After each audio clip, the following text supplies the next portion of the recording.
The following program deals with a controversial subject. The theories expressed are not the only possible interpretation. The viewer is invited to make a judgment based on all available information. Tonight on Sightings, it's the search for the world's most elusive creatures. And all of a sudden, the top of it swiveled, like, a head. Are these monsters myth and legend, or horrifying real-life creations? I've never seen anything like it. I was very, very scared. And could these terrifying mutations threaten us all? So there's a good indication that there may be some strange animal that we haven't discovered yet. At that point, it started to appear. They had large, dark eyes, claw-like hands. I began sensing and knowing and feeling. I do believe in life after death. I mean, I've been there. We have not scratched the surface of what the mind can do. It's a connection with the unknown.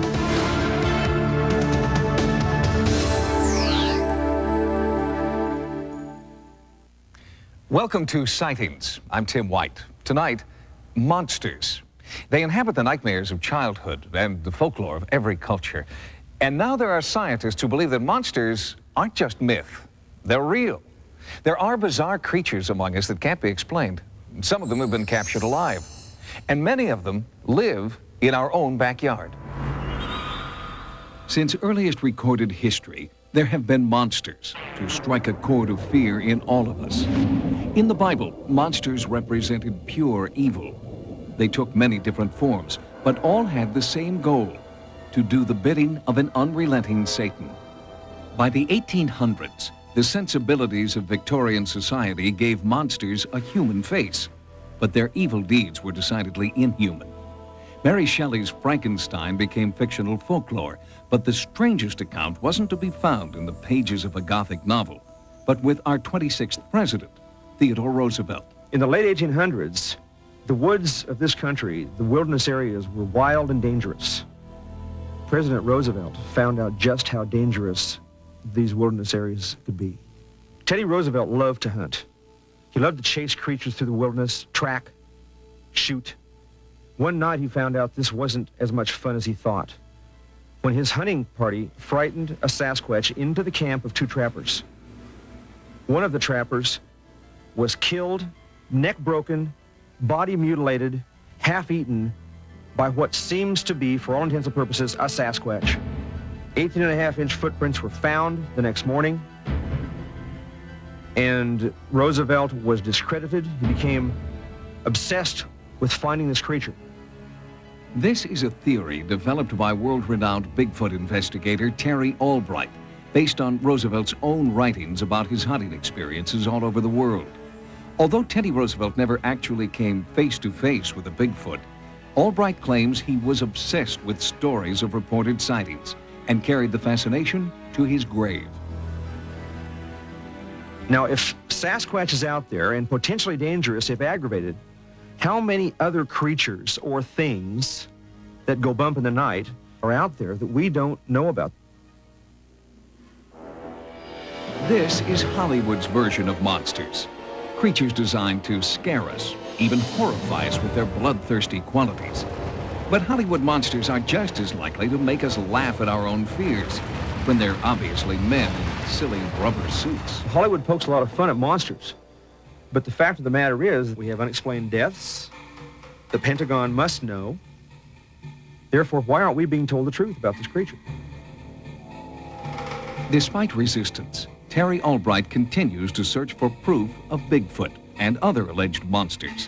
One unlikely hotspot is Bishopville, South Carolina. Residents here have encountered a bizarre humanoid creature that's rumored to haunt the nearby swamps. On July 5th, 1988, the Sheriff's Department responded to a call from a man who said he had been attacked by a scaly, 7-foot-tall monster locals have dubbed Lizard Man. 20-year-old Chris Davis was changing a tire on his car when he heard strange sounds. And after I finished changing the tire, I was putting the stuff in the trunk. And I heard a noise. I looked back. I see something big running toward me. So I shut the trunk and ran to the car. I heard a loud crash on the hood.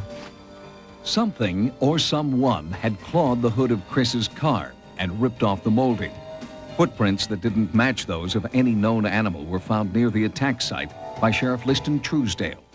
This track was found in the woods not long after this man's story broke out. No one knows what creature could have made this claw-like print, 14.5 inches long and 7 inches wide.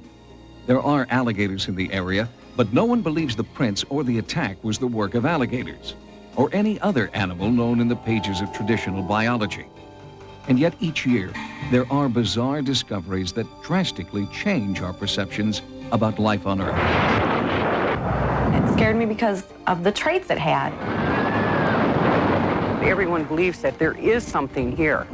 That thing went back that way, and I went that way. Sound far out?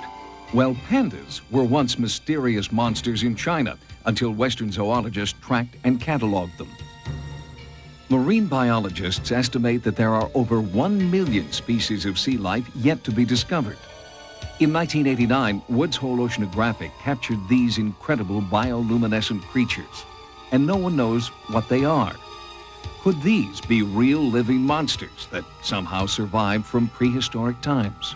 Experts believe the ozone layer is shrinking, creating climate changes. DNA may be mutating, and with unprecedented heat and drought, who knows what bizarre new life forms may be created by these atmospheric changes.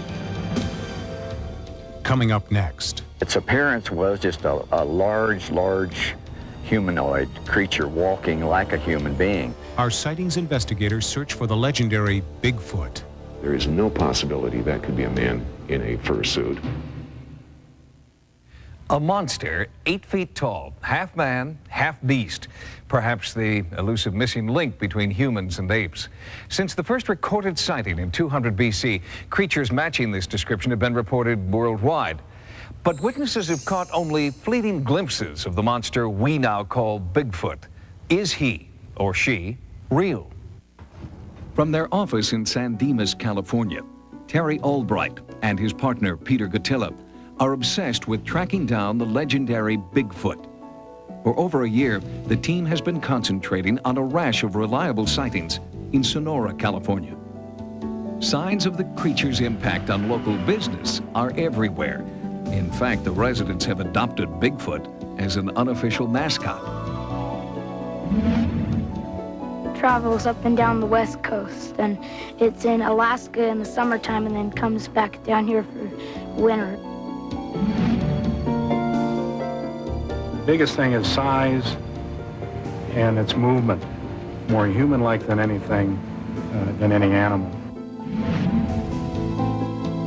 It had to be Bigfoot. There was no other answer. Here, Albright and Gattila ask eyewitness Faye Milner to return to the site of her first Bigfoot encounter. We got out of the car, and dogs started raising hell and just barking and sniffing and carrying on. So I just looked around. I thought, well, maybe there's something here. Looked up here and saw 3 Bigfoots standing there. During an examination of the forest, the researchers found evidence they believe confirms Bigfoot was there.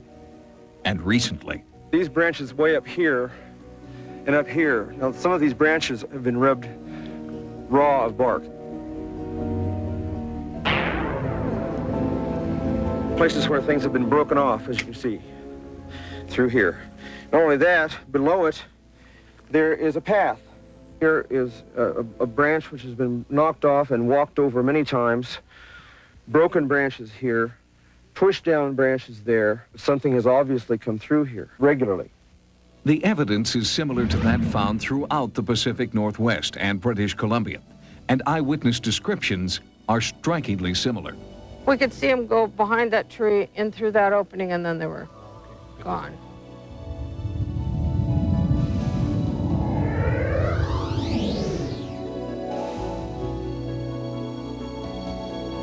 What I saw was about a 6.5, 7 foot creature, Bigfoot.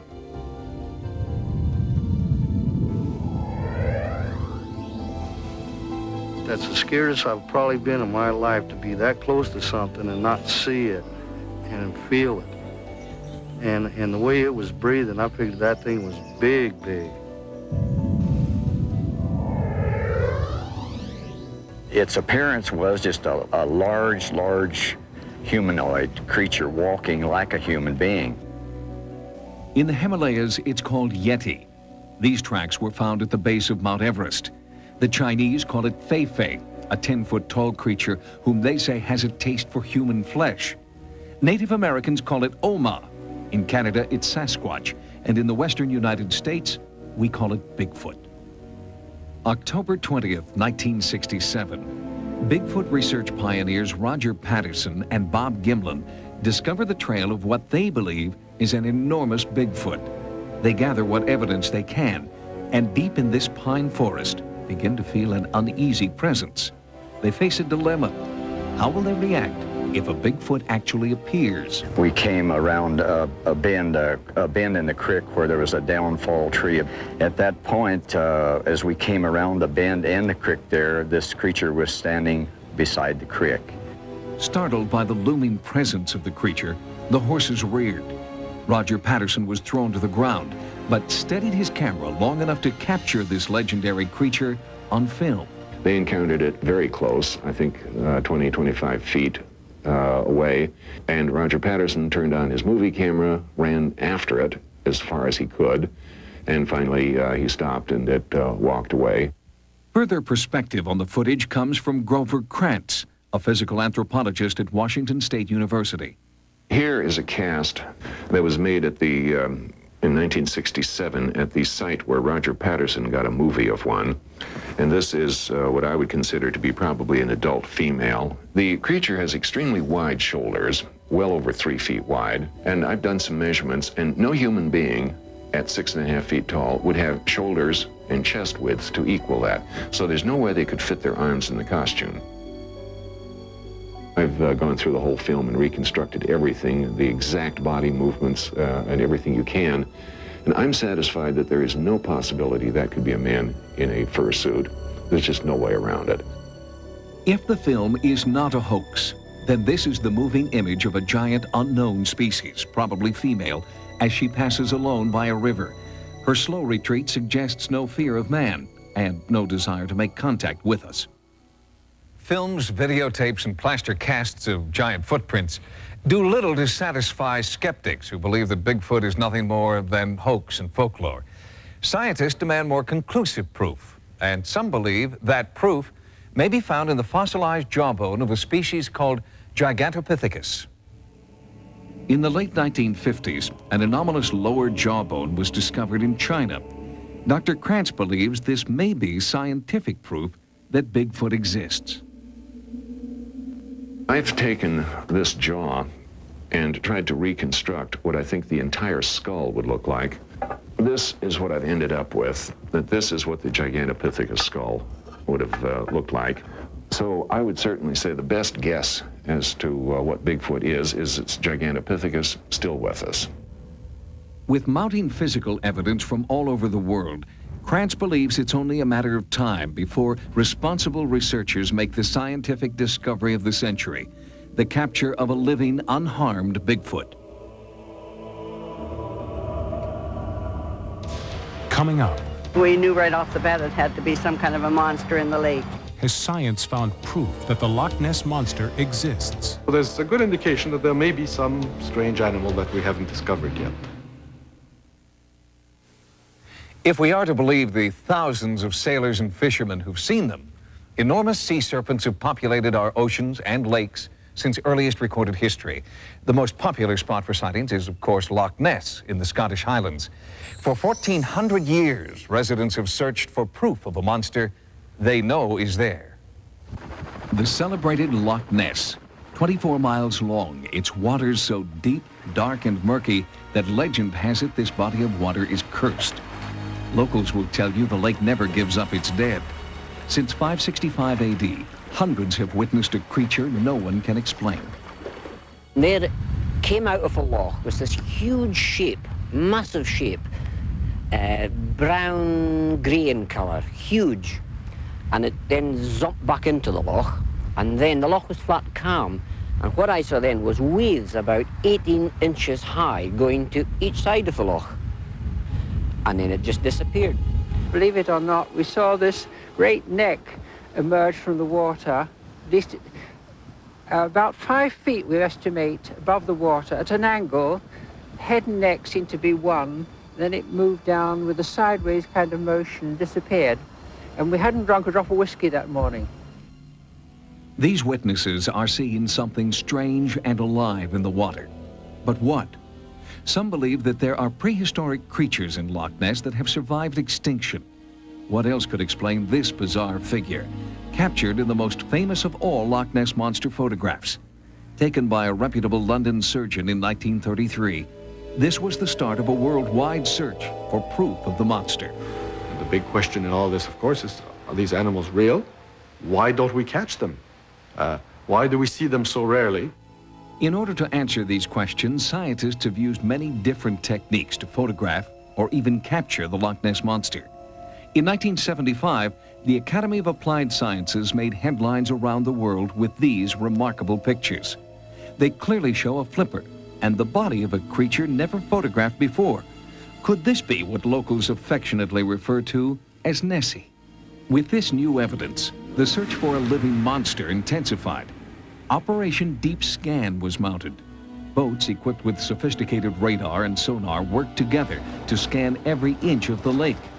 Then, one underwater scanner picked up a startling anomaly. Atlantis, what depth did you find target at, over? It started at about 480 feet down and rose up to 320 feet before we lost the target, over. When we work with sonar, we get strong sonar contacts in Loch Ness. Obviously, we have to resolve that because the two may be linked. So what is in Loch Ness? The answer may also explain what is in Lake Okanagan, 9,000 miles away in British Columbia, where residents describe an equally mysterious lake monster. We had slowed down somewhat and moved over for it because it was coming straight for us. As it got across from us, we could see that this object, it was about 30 feet in length, and it was stirring up a tremendous amount of water. Could the creature that reportedly inhabits this lake be related to the Loch Ness Monster? The sightings follow a similar pattern, going back 100 years when Indians named this monster Ogopogo. All of a sudden, Ogopogo came to the top of the water. And my husband looked at me and he said, "Oh my God, it's Ogopogo." We figured it's around 40 feet long, and there's no fish in this lake 40 feet long, so it wasn't a fish. We knew right off the bat it had to be some kind of a monster in the lake. Unlike Nessie, an Ogopogo sighting has rarely been captured on film. But in 1987, an American film crew shooting a news documentary on Ogopogo made news themselves when they shot this rare videotape, an unidentified creature rising to the surface of the lake. Nothing around it, nothing in front of it, nothing behind it. What did the news crew film? Was it an extraordinarily large fish or a prehistoric cousin of the Loch Ness Monster? Are witnesses seeing the same type of creature 9,000 miles apart? And could there be more yet to be discovered in other bodies of water around the world? There's a good indication that there may be some strange animal that we haven't discovered yet. Chance will eventually perhaps favor us with discovering everything that lives in the ocean. If lake monsters actually exist, where did they come from? One intriguing theory suggests that during the last ice age, certain prehistoric animals were trapped in what would later become freshwater lakes. The possibility that these monsters are actually living dinosaurs propels scientists to continue serious research. Coming up, the world's most bizarre and frightening creations may be forced into our own backyards. It wasn't a natural thing. It was some kind of, I think it was an unnatural creature. A bolt of lightning, 100 million volts of electricity. Experiments have shown that this may have been the jolt that created life out of seawater. If that's true, imagine the beasts that could be created in the toxic waste of the 20th century. I've never seen anything like it. I was very, very scared. Perhaps the most amazing discovery of all was this creature, captured by Japanese fishermen in 1985. This bizarre carcass was caught off the coast of New Zealand. But the fishermen did not realize the importance of what they'd found. These rare photos were taken before the body was thrown back. Satellite photographs show that thousands of square miles of Pacific Ocean may be heating up. Near Mozambique, a fish thought to be extinct for 2 million years is captured alive. Could all these events be a hint of other monsters yet to be discovered? When I first saw it, the neck was way out of the water. So I went to turn my boat to avoid this. And then all of a sudden the top of it swiveled, like, you know, a head. And that's when the excitement started. Gary Limetta was on a pleasure cruise when he encountered a sea monster. This exclusive footage captures an 8-foot neck rising from the surface. From what Gary Limetta has described, it looked to him like a very large turtle without a shell. The big question is, what can this animal be? After all, we have a catalog of a great number of animals that we have caught in the ocean. Are there any others? We may soon find out. Dwindling animal habitats and destruction of the world's wild places mean animals, perhaps monsters, will soon have nowhere to go but into our own backyards. It scared me because of the traits it had. You know, it wasn't a natural thing. It was some kind of, I think it was an unnatural creature.